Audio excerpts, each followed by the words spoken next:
Baik, bismillahirrahmanirrahim. Assalamualaikum warahmatullahi wabarakatuh. Selamat datang kepada anak soleh-solehah dalam mata pelajaran Akidah Akhlak. Jumpa lagi bersama Ibu Aminah sebagai Ibu pengampu mata pelajaran Akidah Akhlak. Bagaimana kabarnya kalian? Semoga kalian dalam keadaan sehat dan selalu dalam lindungannya Allah Subhanahu wa Ta'ala. Hari ini kita akan melanjutkan pelajaran Akidah Akhlak tentang beriman kepada qada dan qadar.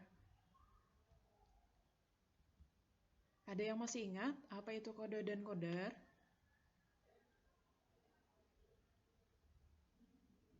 Ya, qada dan qadar yaitu terkait ketentuan ya atau keputusan dari Allah Subhanahu wa Ta'ala yang tentunya harus diimani sebagai seorang hambanya Allah Subhanahu wa Ta'ala.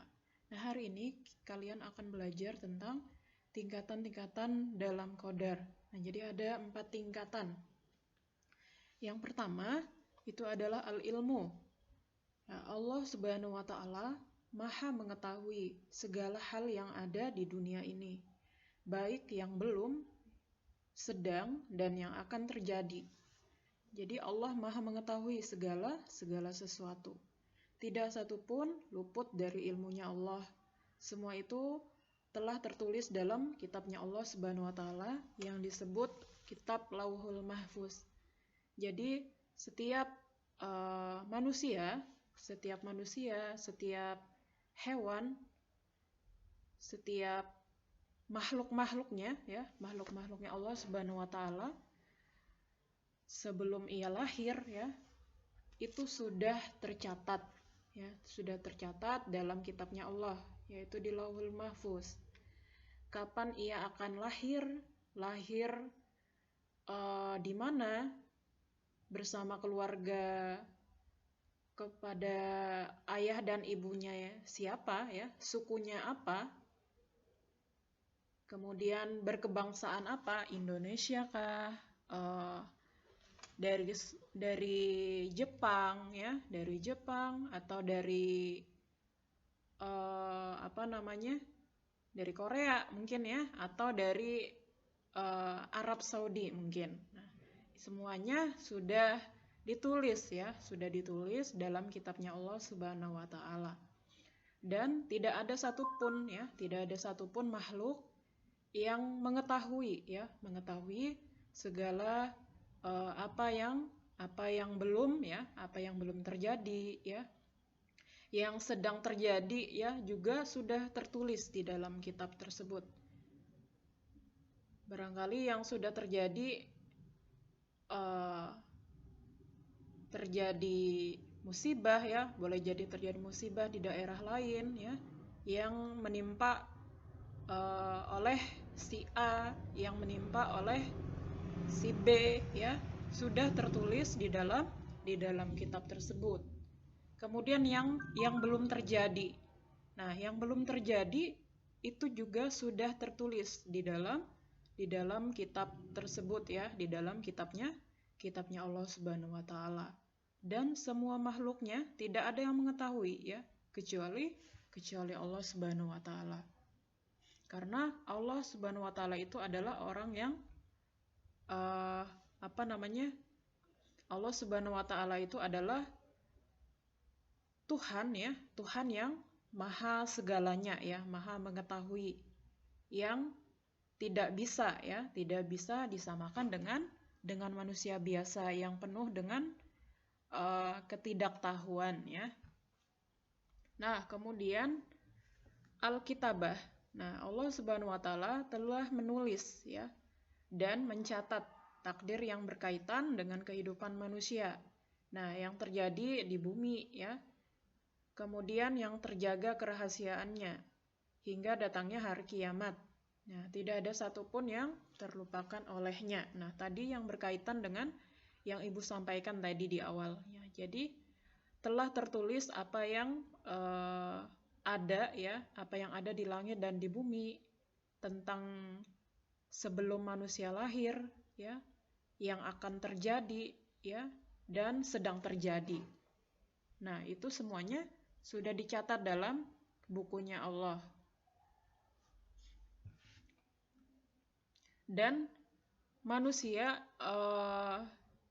apa yang sudah menjadi keputusannya Allah, apa yang menjadi kehendaknya Allah, tidak ada yang bisa mengganggu gugatnya, ya.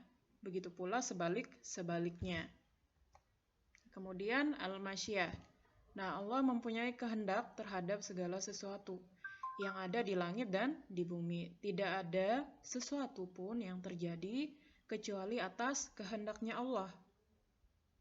Apapun yang Dia kehendaki pasti terjadi, maupun yang tidak dikehendakinya pasti terjadi. Nah, seperti itu.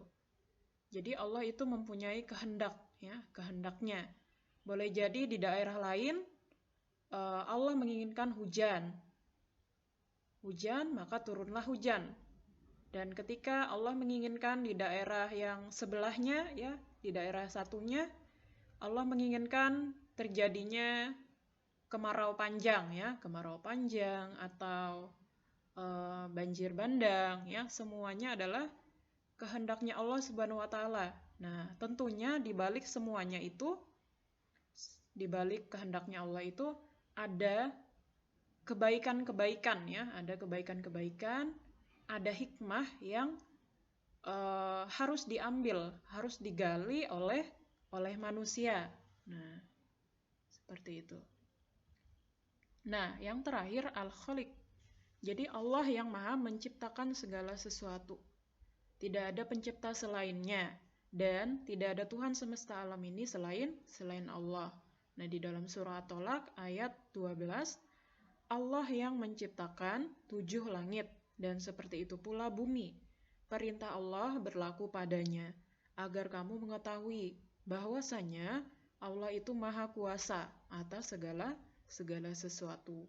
Dan sesungguhnya Allah ilmunya benar-benar meliputi segala sesuatu. Nah, jadi Allah yang maha menciptakan, ya. Tidak ada yang bisa menciptakan seindah sebaik-baiknya manusia, ya. Tidak ada yang bisa menciptakan. Bahkan